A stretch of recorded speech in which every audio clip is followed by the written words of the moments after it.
हमारे सभी व्यूअर्स का क्रिकेट लाइन गुरु के YouTube चैनल में तहे दिल से स्वागत है। उम्मीद करता हूं दोस्तों आप सभी सुरक्षित होंगे, अपना और अपनों का ख्याल रख रहे होंगे। भाई कैरेबियन प्रीमियर लीग 2024 का क्वालिफायर 2, एक तरफ है गुयाना अमेजन वॉरियर्स, दूसरी तरफ है बारबाडोस रॉयल्स। भाई गुयाना जो कि लीग स्टेज में टॉप पर रही थी, सेंट लूसिया किंग्स के खिलाफ हारी क्वालिफायर 1 में और अब क्वालिफायर 2 खेलना पड़ रहा है। लूसिया किंग्स तो ऑलरेडी फाइनल्स में पहुंच चुकी है, तो क्या अब गुयाना भाई फाइनल्स में जाती नजर आएगी या फिर बारबाडोस रॉयल्स का परचम लहरेगा जो कि ट्रिनिडागो नाइट राइडर्स को हरा चुकी है, क्वालिफायर 2 में अब आ गई है। तो क्या समीकरण रहने वाला है, प्रोबेबल प्लेइंग 11 क्या है, कौन से ऐसे खास खिलाड़ी हैं जिन पर रखनी चाहिए हम सभी को नजरें। और भाई ये जो प्रोविडेंस स्टेडियम है, गुयाना का जो ये मैदान है, CPL 2024 में ये जो पिच रिपोर्ट है ये यहाँ पर कैसी रही है, इन सभी इंपॉर्टेंट मुद्दों को हम इस वीडियो में कवर कर रहे हैं। तो भैया इसको पूरा जरूर देखिए क्योंकि यहाँ पर आप बेहतर समीकरण के साथ एक बेटर प्रेडिक्शन की ओर बढ़ेंगे, इसकी मैं गारंटी देता हूं। तो चलिए फटाफट से शुरुआत करते हैं वेन्यू के साथ। अब दोस्तों प्रोविडेंस स्टेडियम गुयाना टोटल 9 मुकाबले हो चुके हैं। 7 मुकाबले पहले बल्लेबाजी करने वाली टीम ने और 2 मैचेस सेकंड बैटिंग करने वाली टीम ने जीते हैं। अब यहां पर दोस्तों बड़ी बात यह है कि एवरेज स्कोर 170 का नजर आता है। हालांकि एक आधा मुकाबले अगर हम पीछे जाएं तो 200 पार भी स्कोर गया है। स्कोरिंग पैटर्न की मैं बात करूंगा। खैर यहां पर अगर हम बात करें लोएस्ट स्कोर की तो वो बनाया है बारबाडोस रॉयल्स ने 96 रन और हाईएस्ट स्कोर गया है गुयाना अमेजन वॉरियर्स का 219 रन। चलिए बढ़ते हैं स्कोरिंग पैटर्न की ओर, देखते हैं कि फर्स्ट इनिंग में अक्सर स्कोर क्या रहा है। गुयाना से शुरुआत करते हैं जो यहां पर पहला मैच खेला गया था, गुयाना बनाम Saint Kitts Nevis Patriots, 137 run followed by 96 run जो कि बारबाडोस ने बनाया था सेंट लूसिया किंग्स के खिलाफ। गुयाना ने यहां पर 135 रन बनाए थे AB फैल्कन्स के against, then followed by Saint Lucia Kings जिन्होंने बारबाडोस के खिलाफ 162 रन बनाए। अब यहां से भाई 200 पार का जो स्कोर है वो शुरू हुआ था। 219 रन गुयाना ने बनाए, देन 207 रन गुयाना ने बनाए, फॉलोड बाय ट्रिनिडागो नाइट राइडर्स जिन्होंने गुयाना के खिलाफ 211 रन बनाए थे फर्स्ट इनिंग में। अब जो लास्ट जो 2 मुकाबले हुए हैं यानी कि एलिमिनेटर और क्वालिफायर 1, वहां पर स्कोर 168 के आसपास गया जो ट्रिनिडागो नाइट राइडर्स ने बनाया था बारबाडोस के खिलाफ, एलिमिनेटर मुकाबला था, और फॉलोड बाय जो क्वालिफायर 1 है यहां पर सेंट लूसिया किंग्स ने गुयाना के खिलाफ 198 रन बनाए थे और गुयाना वो मुकाबला हारी है, जो इसकी वजह से अब ये क्वालिफायर 2 खेल रहे हैं। हालांकि लीग स्टेज में ये पहले नंबर पर थे। चलिए हम वीडियो में आगे बढ़ते हैं और बॉलर्स पे नजर डाल लेते हैं। टोटल 9 मुकाबलों में 113 विकेट चटकाए गए। पेसर्स से ज्यादा यहां पर स्पिनर्स कारगर साबित हुए हैं और उसके स्टैट्स आपके समक्ष है। 48 विकेट्स पेसर्स ने और 65 विकेट्स स्पिनर्स की झोली में गिरे हैं और यह साफ दर्शाता है कि इस ट्रैक पर अमूमन स्पिनर्स का ज्यादा बोलबाला रहा है।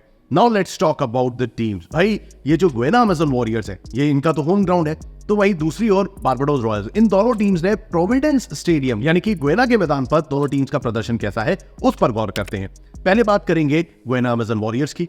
भाई टोटल 6 मैचेस इन्होंने खेले क्योंकि होम ग्राउंड था, तो उसमें 4 मैचेस इन्होंने लगातार जीते, लगातार 4 मैचेस इन्होंने जीते, फिर उसके बाद इनको हार का सामना करना पड़ा लास्ट 2 मुकाबलों में। लोएस्ट स्कोर इनका गया है 106 रन और हाईएस्ट स्कोर 219 बनाया है इसमें। अब यहां पर अगर हम बेस्ट बॉलर की बात करें गुयाना की ओर से, प्रोविडेंस स्टेडियम में सबसे ज्यादा विकेट चटकाए हैं मोइन अली ने 11 विकेट, और सबसे बेहतर बल्लेबाजी करी है सिमरन हेटमायर ने जिन्होंने 237 रन जोड़े हैं जो कि 6 मैचेस हुए उसमें। वहीं अगर हम इनके ओपोनेंट की बात करें यानी कि बारबाडोस रॉयल्स की, भाई टोटल 4 मैचेस इन्होंने खेले, 1 मैच इन्होंने जीता और बाकी 3 मुकाबले इन्होंने हारे थे। लोएस्ट स्कोर इनका 96 का रहा, हाईएस्ट स्कोर इनका रहा है 172 का, और जो इनके बेस्ट बॉलर रहे हैं वो है महीश तीक्षणा जिन्होंने 6 विकेट चटकाए जो कि 4 मैचेस इन्होंने खेले थे। एंड जो बेस्ट बल्लेबाज रहे हैं वो है डेविड मिलर जिन्होंने 163 रन बनाए हैं, जिसमें कि भाई 2 इनकी हाफ सेंचुरीज इस मैदान पर शामिल है। तो ये है पूरा लेखा जोखा बल्लेबाजों के हिसाब से, गेंदबाजों के लिहाज से इस ट्रैक पर यानी कि प्रोविडेंस स्टेडियम में। एक बार फिर मैं आपको बता दूं, कैप्टन टॉस जीतकर भले ही यहां पर गेंदबाजी चूज करें, हालांकि इसके चांसेस कम है, बल्लेबाजी चूज करना ज्यादा बेटर है क्योंकि अभी तक फर्स्ट बैटिंग करने वाली टीम का यहां पर बोलबाला रहा है। अब पढ़ते हैं हेड टू हेड कंपैरिजन। उम्मीद करता हूं दोस्तों पिच से रिगार्डिंग आपके सारे डाउट्स क्लियर हो गए होंगे। हेड टू हेड कंपैरिजन की जब बात आती है तो टोटल 26 मुकाबले दोनों टीम्स के बीच हुए, 17 मैचेस गुयाना अमेजन वॉरियर्स ने और 9 मुकाबले बारबाडोस रॉयल्स ने जीते हैं, यानी कि अभी तक भाई गुयाना का पलड़ा भारी। लास्ट 5 मैचेस की अगर हम बात करें तो वहां भी गुयाना ने 3 मुकाबले जीते। और इस सीजन की CPL 2024 की अगर हम बात करें तो एक मैच दोनों टीम्स ने इस सीजन में जीते। ये है अभी तक का सफर।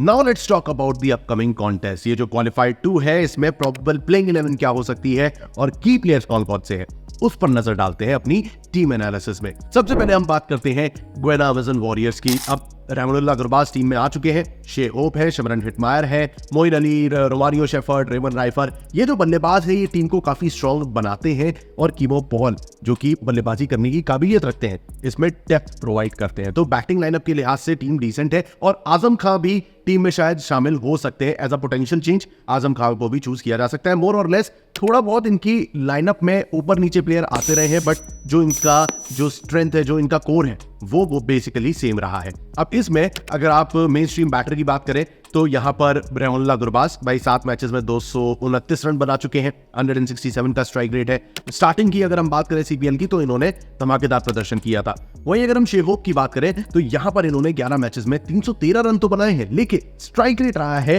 134 का, जो कि थोड़ा सा भाई निराशाजनक है, इंप्रेसिव नजर नहीं आता है।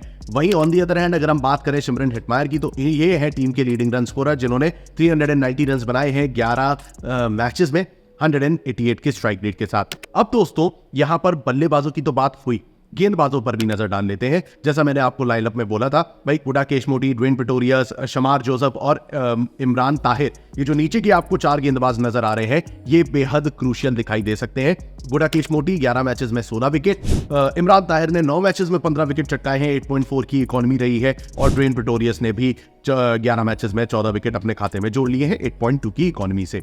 अब यहां पर दोस्तों 2 ऐसे खिलाड़ी जिनका नाम डेफिनेटली आपके जहन में होना चाहिए। सबसे पहले तो मोइन अली और दूसरे हैं रोमारियो शेफर्ड। मोइन अली गेंदबाजी में अच्छा प्रदर्शन कर रहे हैं, एक आधा विकेट लेने की गारंटी वो दे रहे हैं, और जैसा मैंने आपको स्टार्टिंग में बताया था ये प्रोविडेंस स्टेडियम गुयाना में सबसे ज्यादा विकेट लेने वाले गेंदबाज हैं गुयाना अमेज़न वॉरियर्स की ओर से। मोइन अली नाम याद रखिएगा, ये शायद एक बार फिर आपको इंप्रेस कर सके। और रोमारियो शेफर्ड छोटी मोटी पारी डेफिनेटली खेल सकते हैं अगर if something goes wrong in the top order.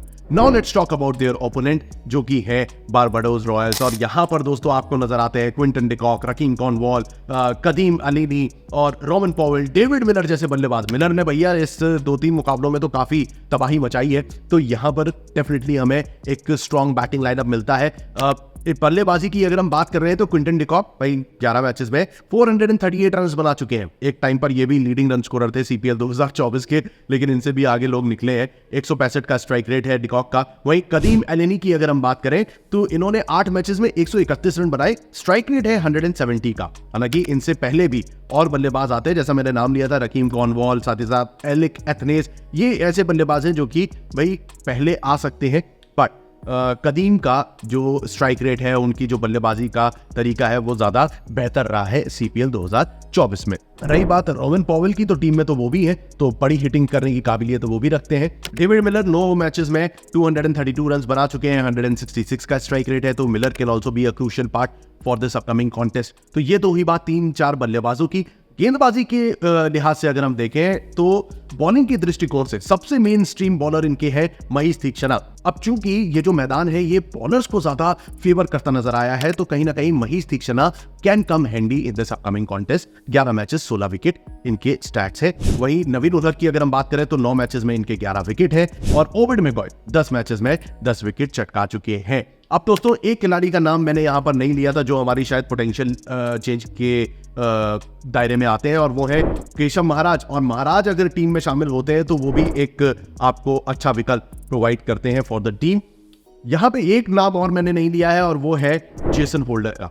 Holder एक और ऐसे खिलाड़ी रहेंगे जो कि आपकी फैंटेसी टीम में शामिल होने की प्रबल दावेदारी पेश करते हैं। ओवरऑल अगर हम देखें तो भाई कहीं ना कहीं गुयाना अमेज़न वॉरियर्स डेफिनेटली अपने होम ग्राउंड में जीत दर्ज करने की प्रबल दावेदारी पेश करती है। जितने भी स्टैट्स मैंने आपको मैदान से रिलेटेड दिखाए, टीम से रिलेटेड दिखाए, उन सब में एक चीज तो साफ है कि गुयाना का ऑन पेपर स्ट्रेंथ ज्यादा नजर आती है। वहीं दूसरी इंपॉर्टेंट चीज जो हमें ध्यान में रखनी है वो है वेन्यू, जहां फर्स्ट बैटिंग करने वाली टीम का परचम अधिकतर लहरा है। 7 मैचेस फर्स्ट बैटिंग करने वाली टीम ने जीते हैं आउट ऑफ 9। तो ये 2 चीजें आप जरूर ध्यान में रखिएगा। और फिलहाल के लिए इस वीडियो पर लगा रहा हूं लगाम, जल्द हाजिर हुआ क्रिकेट की और तमाम अपडेट्स के साथ। उम्मीद यही करता हूं कि आपके जितने भी जो डाउट्स हैं वो इस वीडियो में क्लियर हो गए होंगे। और दोस्तों वीडियो पसंद आया हो, इन्फॉर्मेटिव लगा हो तो इसे लाइक जरूर करिएगा, चैनल को सब्सक्राइब करें और बेल आइकन की घंटी बजाना ना भूलें।